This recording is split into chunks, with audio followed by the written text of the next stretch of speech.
All right, everybody, welcome to episode 185 of the Winning Momentum podcast with your host. That's me, Scott Sinclair.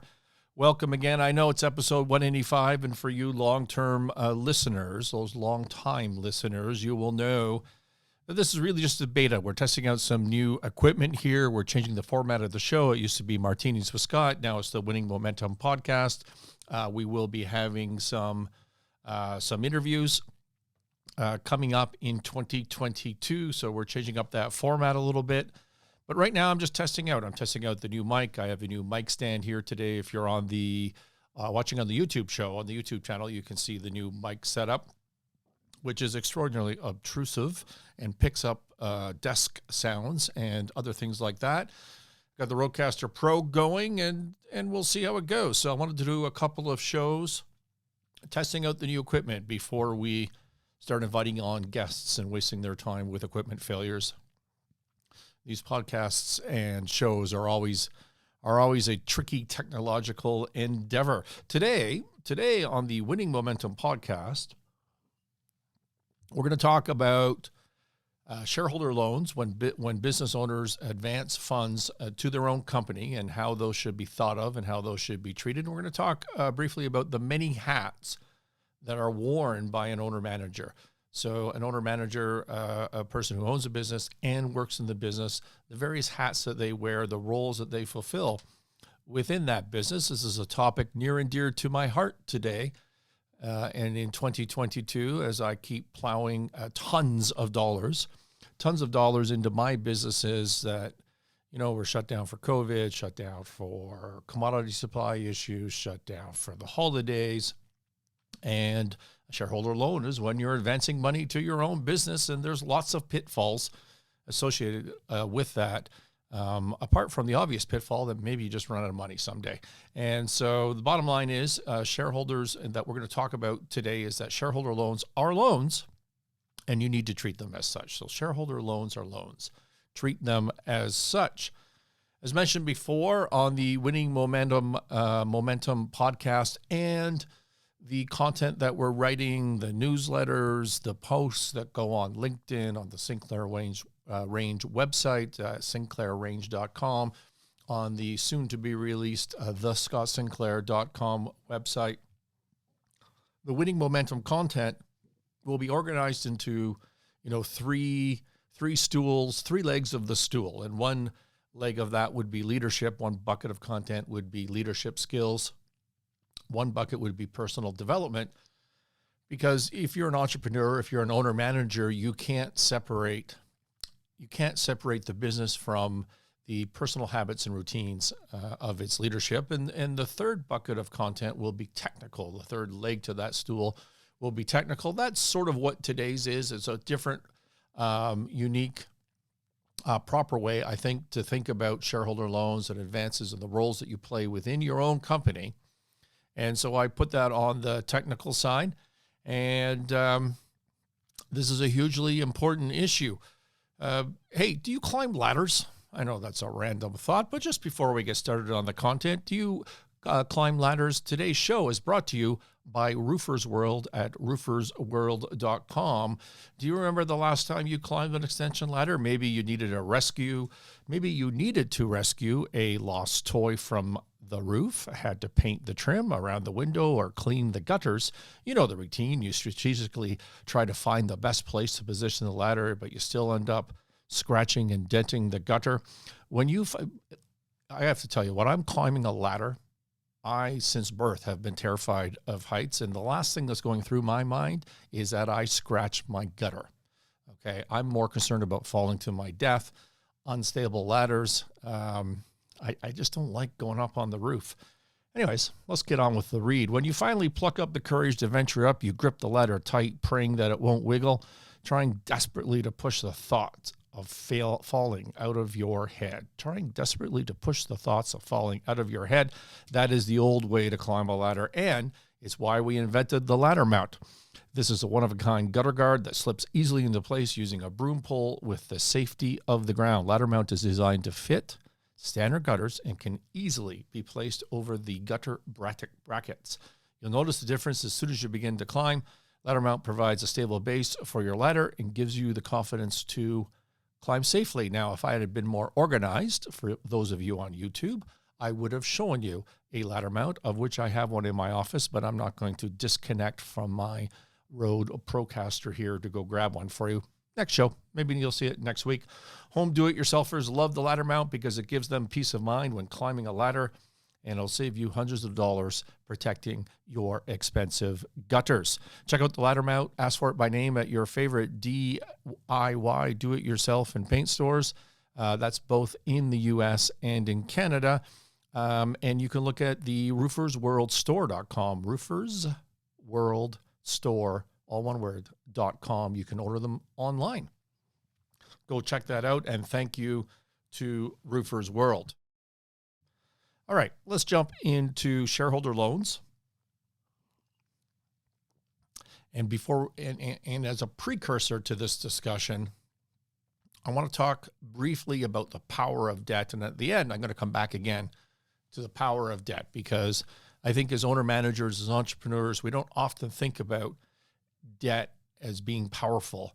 We think about, I own this company. I have all the equity. I've got 51% of the equity. I'm in control.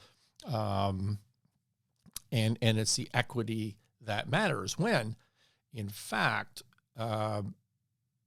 you need to think about what the power of the debt is, and specifically what the power of security related to the debt. What is security? Security is, let's say you go get a bank loan. Let's say you get, I don't know, let's make up a number, $3 million on an operating facility from a bank. Well, they take security. They lend to you based on a formula, and that formula probably included receivables, inventory. If you have some fixed assets, there may be a term piece on the fixed assets, and they calculated, okay, well, based on all your receivables, all your inventory, and your assets, we're gonna lend you $3 million. And some days when your receivables are more, that $3 million might be a little bit more, and some days when your receivables are less, that might be a little bit less than $3 million. But we're going to register security over all of the assets of your company. A first charge over all of the assets of your company, and the way that's done changes in various jurisdictions, okay? Whether you're in, depends what state you're in, depends what country you're in, depends what province you're in. Actually, it doesn't depend what your province you're in. The Canadian system's pretty uniform. But the bank registers security over all of your assets, which means that if you're in default, they have remedies and they can go and take those assets. It means that you can't sell those assets because they have security over them. You can't sell them and take the money to pay somebody else.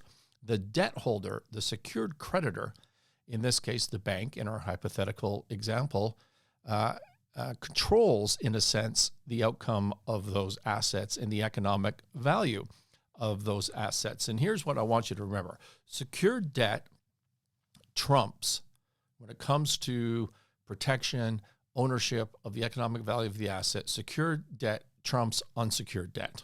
Okay, so a bank is much more powerful in a liquidation or restructuring or any sort of trouble, is much more powerful than a supplier, who is unsecured, right? So secured debt trumps unsecured debt, and all debt, secured and secured, trumps the shareholder, right? Do you understand that? So as a shareholder, you only get the economic value of the business after you've dealt with the debt.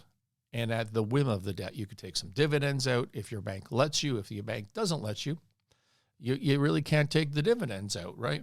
You can't sell your business and take all the money unless you've dealt with the debt in most jurisdictions. And there's nuances on this, but I think the important thing for you to remember is that secured debt, when the shit hits the fan, secured debt trumps unsecured debt, and unsecured debt in turn trumps all equity, right? And so I've talked to you before on the Martinis with Scott channel on YouTube about a company that I purchased, that Sinclair Range, my company, purchased in June of 2020. The company was called Novani Stainless, still is called Novani Stainless. It was a troubled business. We've worked on the turnaround. Things are going very well there. You know, like every business, you have your ups and downs, but the trajectory has been great. I couldn't be any happier with it. And when we did that transaction, when we bought that company, we actually had two transactions. One is we bought the shares of the company from the shareholders, as one might do when they're buying a company. So we own 100% of the shares. And that's how most people would go about purchasing a company. But in addition, we bought the bank out. So we went to the bank and said, hey, you're owed X by this company. We will pay you a fraction of X, and we will buy your debt and the security over those assets. And the bank sold that to us. So we bought both the shares, so we own the equity, and we bought the first secured debt. Now, why did we do that? Because we knew that we had to restructure. We knew that we had to restructure the company, and it's difficult to do that. Not impossible, but it's more difficult to do that as just a shareholder. If you have the power of the first secured debt, the restructuring becomes much easier because you have the hammer. You have the ability just to take all those assets, move them to a new company potentially, and have a harsher outcome for the other stakeholders of the business. And when we bought the shares of the business, we also bought the shareholder loans because, like most business owners, the prior business owners had advanced funds to this company, and the company owed them a bunch of money. Well, you don't want to buy the shares, but then own a company that in turn owes the old shareholders a bunch of cash, right? That's just going to get you into trouble. So you buy both. You buy the equity, the actual shares, plus you buy the shareholder loans. Plus, in this case, we bought the bank out at a discount.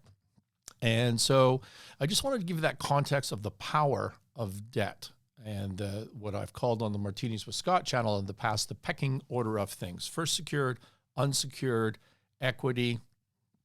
Debt provides security. If you're an investor in a business and you loan money to them and you take security as over the assets, then you have a much better prospect of getting your money back. Okay?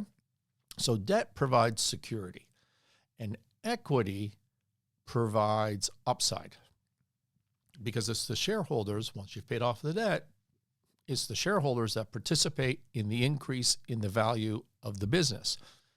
The debt participates in the amount of money, the debt gets back what it's owed plus interest. So it doesn't have a bunch of upside to it apart from the coupon rate, apart from the interest that you're collecting as an investor on that debt. Okay, but you have a better chance of getting your money back if you're a troubled business. If the investee company in this case is a troubled business, you have a better chance of getting your money back.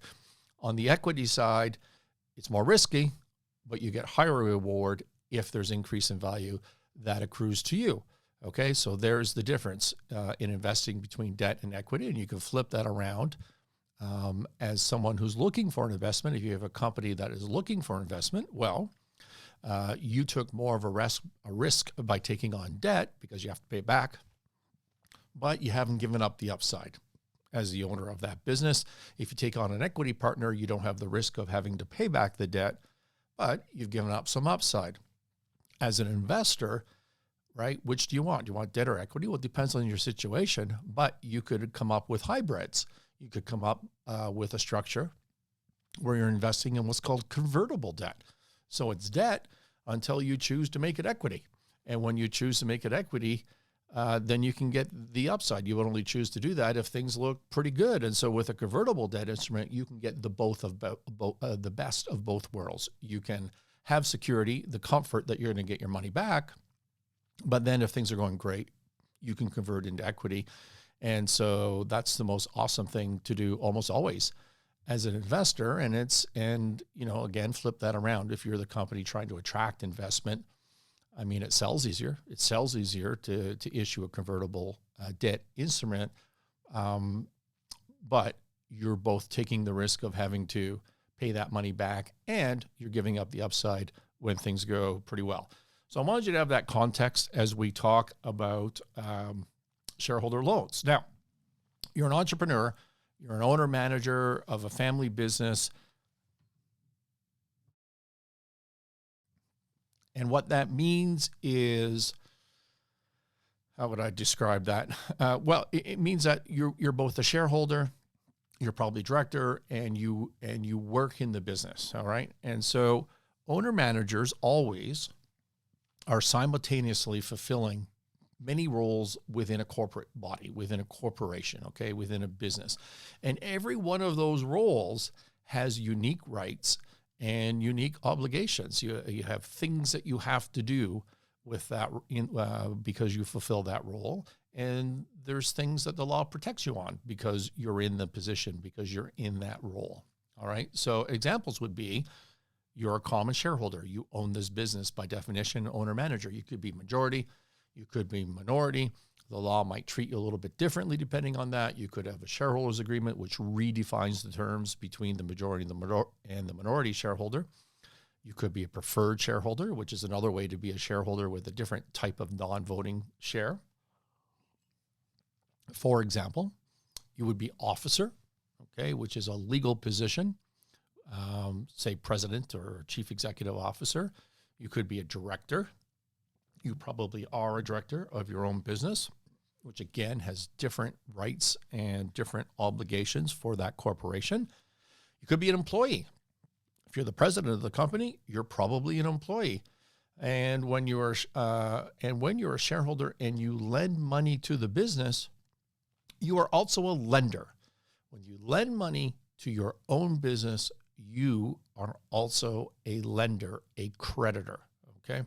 And that's the essence of today's podcast. I want you to think about being an owner of your business and being a creditor of your own business. And as I said, as an owner manager, I often describe it as you wear many hats, and those hats are different. And when you face a decision, when you face a problem, you have to think about every one of those hats. Okay. So if I want to put $100,000 or $1 million into one of my businesses that I own, I'm the director, I'm the president, so I'm an employee. What do I have to think about? Well, I have to think about I'm a shareholder with my shareholder hat on. Man, this company needs some money and I need to get some money into this company quick. Same thought as an officer. As a director, I need the same thought, but I also need to think about if I don't get some money into this company, should I continue on with payroll? To bring the money into the company, I need to have a director's resolution. Do I have the authority to take this cash? What are the terms of it? Is this a good deal for the corporation? Not a good deal for Scott personally, who's putting the money in, but a good deal for the corporation. Okay, that is the responsibility of a director, for example. And for me, with my lender hat on, which is different from my officer hat, different from my director hat, different from my shareholder hat, with my lender hat on, how am I getting my money back? Where do I rank vis-a-vis other creditors like a bank or suppliers? Have I documented this loan? Am I getting interest on it? Are there repayment terms? What are the risks and reward of this loan?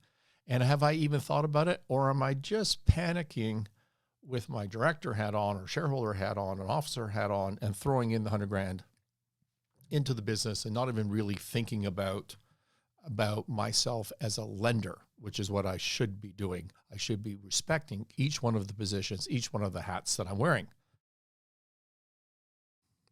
So owner managers, I mean, you would think this is maybe this is an esoteric issue, but owner managers are often required to advance personal funds into their own business when the available capital of the business, if you think about the capital stock, the bank, the term loans, the unsecured lenders, when there's not enough money in the business to deal with the immediate working capital needs.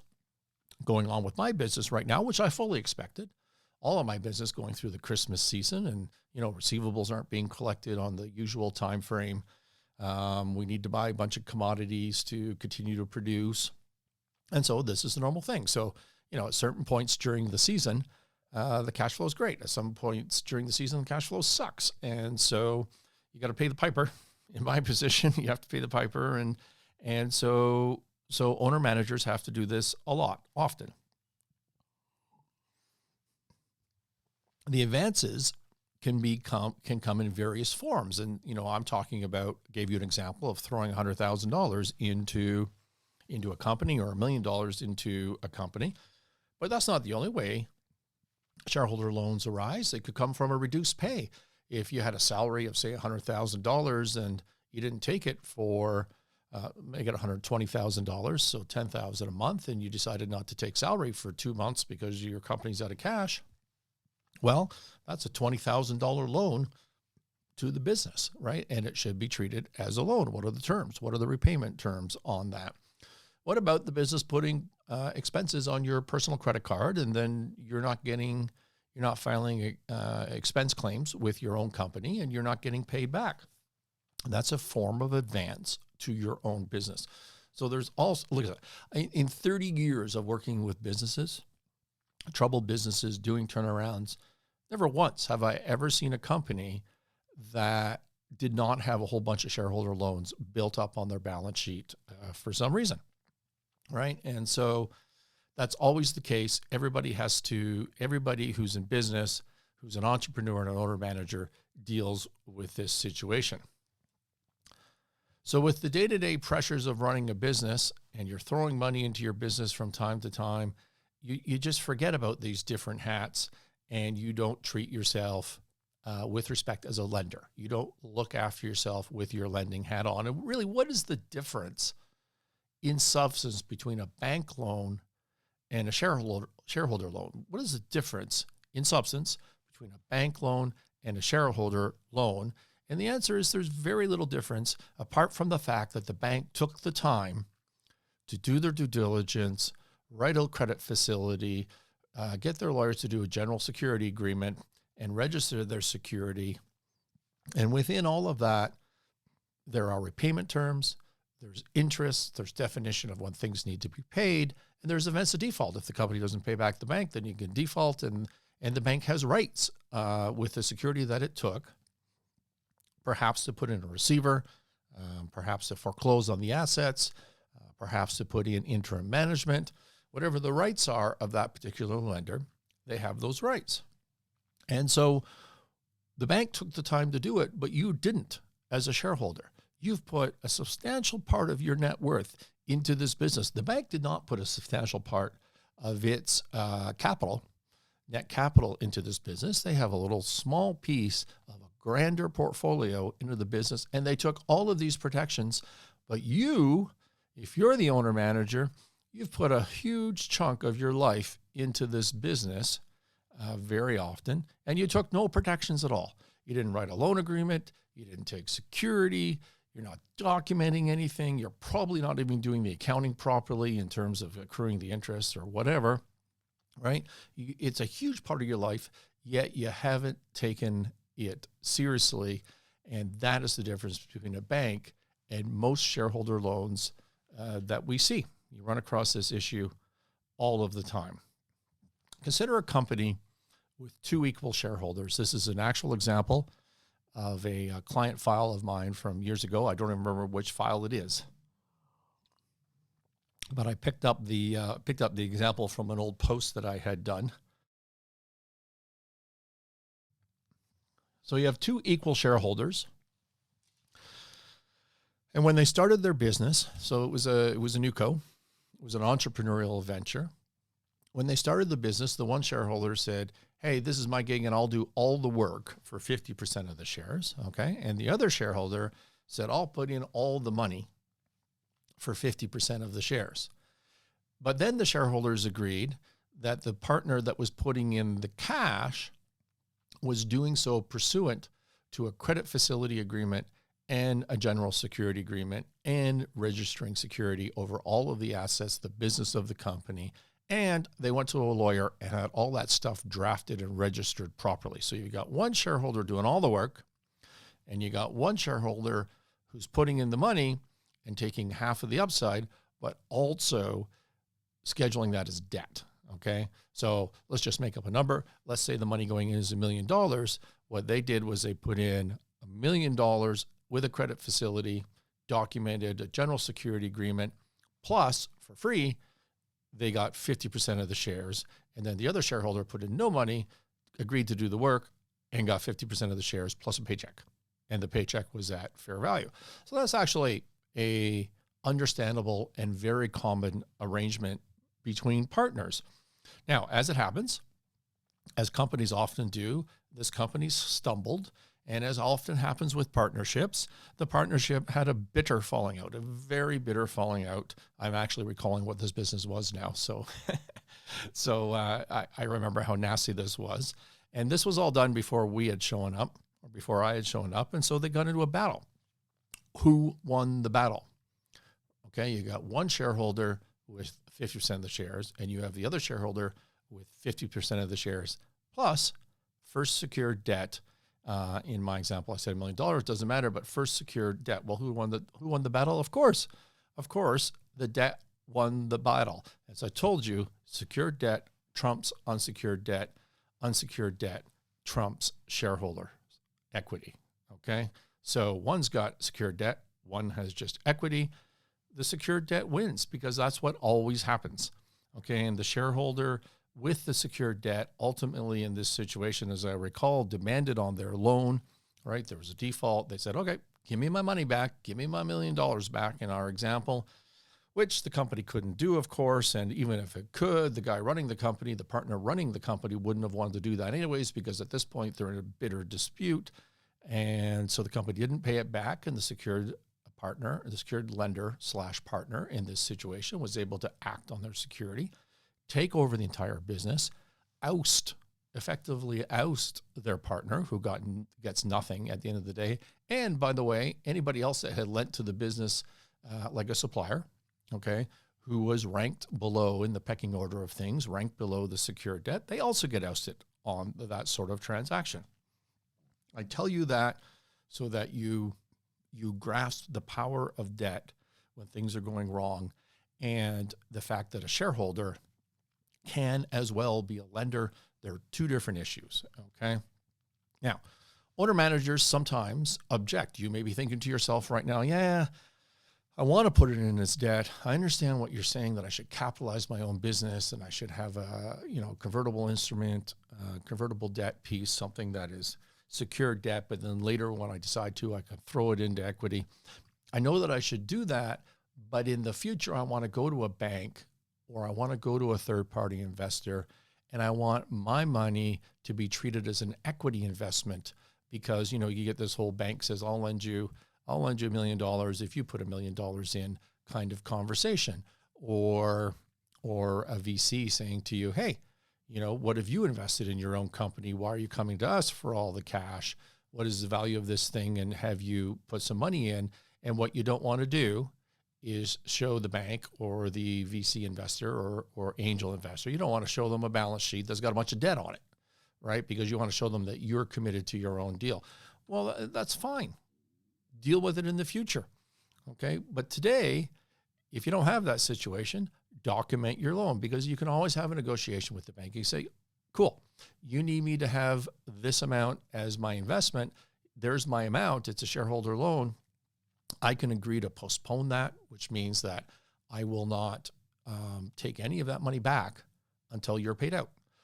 I would agree to subordinate that, which means that even though I'm secured, I agree that you're secured ahead of me and that you drive the bus. If things go wrong, you drive the bus, right? Or I could just convert the whole damn thing to equity when I'm in the middle of that discussion. So you can always amend these things later, but for now, get it documented, get it secured, and you're going to be in a much stronger position, and you're going to protect your family and your personal wealth from the investment that you have made in your business. You're wearing multiple hats, and don't forget it. So shareholder loans should be respected as loans, all right? You need to execute a loan agreement. You need to do the corporate resolutions. When you amend the agreement, which always happens with shareholder loans, right? You put in $100,000 today, and tomorrow, I need to put in $50,000 more. So you amend the loan agreement to keep up with the realities of the day, have a security agreement drafted and register that security, maintain a paper trail and do the accounting properly. And most importantly, don't do any of that yourself. Do none of that yourself. Go talk to your lawyer. There's changes from jurisdiction to jurisdiction. It's tricky. There's different rules. There's different laws. There's different ways that security is perfected. And I'm not a lawyer. Go talk to your lawyer and get this done, but it can be done. Okay, I'm not aware of any jurisdiction where it can't be done. I'll leave you with a parting story on the power of debt. Way back when, post the tech bubble, let's call it 2000, 2001, somewhere in there, I had a public company that I was the control block owner of and the chief executive officer. And it was a stupid little business plan, small company. Really, we were trying to use it as a platform to aggregate and buy other businesses, as I tend to do. And we needed some money. We needed $6 million. I think it was on a mining deal. I don't remember. But we needed $6 million, I think. Now, don't forget, this is 2001. I mean, $6 million is really, really small today. And it was small in 2001, but not nearly as small as it is today. That make any sense? Do you understand what I'm saying? So we needed to raise $6 million, and the stock was trading Tuesdays and Thursdays, so to speak, at whatever. I think it was 8 cents or 10 cents a share. Like, it was just a little, literally a penny stock in Canada. Not even a penny stock with some secondary market or some market making going on in the U.S. This was a little stock in Canada that didn't trade very, although I think it had a big board listing. I think it was on the Toronto Stock Exchange. Anyway, so I'm wandering around Bay Street for months, pitching my deal to investment bankers, to fund managers, to high net worth individuals, to strategic players, and I'm trying to raise money. And, I run into all of the usual crowd on that street, and I won't be dropping any names, but, back in the day, I'm sure it doesn't happen anymore, but back in the day, they would raise you all the money you wanted as long as you gave them a bunch of free traded shares in some other foreign jurisdiction that maybe didn't have had some protections in terms of disclosures. And so I didn't go along with any of that. So I didn't take the easy money on the street. And they were going to raise money, by the way, at 5 cents a share. And there was a lot of shares. Like, it was hugely dilutive, but it wasn't a control block or anything like that. But I wasn't interested, and I stayed focused. And while I was doing that, other Bay Street people were pitching to me a financial deal. It was a financial company. I don't remember the name of it, but they were also a public company, and they were trading around 10 cents, and they needed cash desperately. And I wasn't interested, and I'm sure as hell not interested in putting a little bit of my money into someone else's deal on a public company that has a bunch of debt in front of it, because this company had a bunch of debt that it wasn't paying off on a timely basis. And it was an interesting structure to how they got to the debt. I won't bore you with that part of the story, but the bottom line is it was first secured debt and of a public company. And Bay Street is pitching me to buy 10-cent shares. And I'm looking at this and I'm saying, well, the power's with the debt. Like I've talked to you about today, the power is with the debt 100% of the time. So over time, as I'm pitching my deal, and I'm getting lukewarm interest, but the tech bubbles burst. There's no money. Everybody's skittish. I'm getting more interested in the financial firm that is being pitched to me, but I'm not going to buy these 10-cent shares. So what do? I cold called the first secured debt owner, okay, which turns out to be a European individual, high net worth individual, who had lent this money, was frustrated they weren't getting it back, and I cold called this person, who I managed to track down. And I said to them, hey, here's an idea. Why don't you sell me that first secured debt? And to pay you, I think it was a few $1 million that I was going to pay. To pay you, I'll give you a convertible debenture in my business. So we'll swap paper, okay? And this person on the cold call agreed to do that. And so I was able to issue them a debenture for my company. Remember, I'm trying to raise $6 million. So at this point, let's make up a number because I don't remember, but I raised about $2 million as a lead order. Okay, even though I didn't get the cash, I got the secured debt from this other company back in exchange. And I did this deal valuing my company at 83 cents per share, even though we were trading like at 10 cents a share. So I have a lead order at 83 cents a share that is legit. No cash, but I've got a lead order at 83 cents per share. And also, I own the secured debt of this other public company now, this financial firm. And at the same time that I was doing that, the financial firm managed to go out and raise some money from another financial firm on Bay Street at the 10 cents a share. So they bought a control block in a sense, and someone else took over that firm. And so I was able to demand on my debt. I said, hey, new public company, different from me. You owe me this money, pay me back. And they didn't want to pay me back, or they couldn't pay me back because, they just spent their money buying the shares. They hadn't spent their money in planning to pay me back at all. And so here you go. You've got a classic battle between a secured debt holder, which in this case was me, and a shareholder, which in this case was them. Even in a public company, who wins that battle? What have I taught you today? So a bunch of litigation over 2-3 months. I end up owning the entire second firm, the financial firm, because I used my debt to exercise those powers, and all the shareholders were out. And in the middle of that, I was able, it turned out there was a U.S. pension fund that had just bought a bunch of shares of this financial public company, had just bought shares about, it's the same day or a couple of days or a week before I bought the secured debt. I found out about this because I knew that the shareholders were going to suffer because I'm going to win because I got the secured debt. And I literally stopped at a Wendy's payphone. I remember this specifically. I was driving, and I had this idea, and I stopped at a Wendy's payphone, and I cold called this fund manager, and I explained to them the situation. And I said, tell you what, I will protect you so you don't get creamed in your fund. But in exchange, I want another $3 million into my 83-cent deal. And he did the deal on the payphone from Wendy's. Okay. And at the end of the day, I ended up with that financial firm, and I ended up raising about $8 million at 83 cents a share in a 10-cent market during a recession. Okay. And it's all because I bought that first secured debt. All right. So there's a little entertaining story for you. Entertaining if you like investment banking and that sort of world. Here's the moral of the story. Apart from what I've already told you, which is treat your shareholders' loans like loans, respect the power of debt, because at the end of the day, it's secured debt that trumps unsecured debt. It is unsecured debt that trumps all equity. Never underestimate the power of the debt. Also, another little lesson from my story, just remember that equity people rarely think about debt. And debt people rarely think about equity. There's an arbitrage in there. There's a sweet spot for you to think about. Consider convertible instruments. Consider as an investor doing them. Consider not accepting them as someone raising money. And I think that's it. I think that's what I have for you today. There we go. Let's see how the sound and video on this was. Please hit subscribe. Please hit subscribe on the YouTube channel.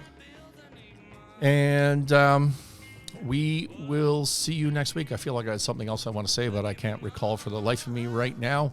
Thank you for listening.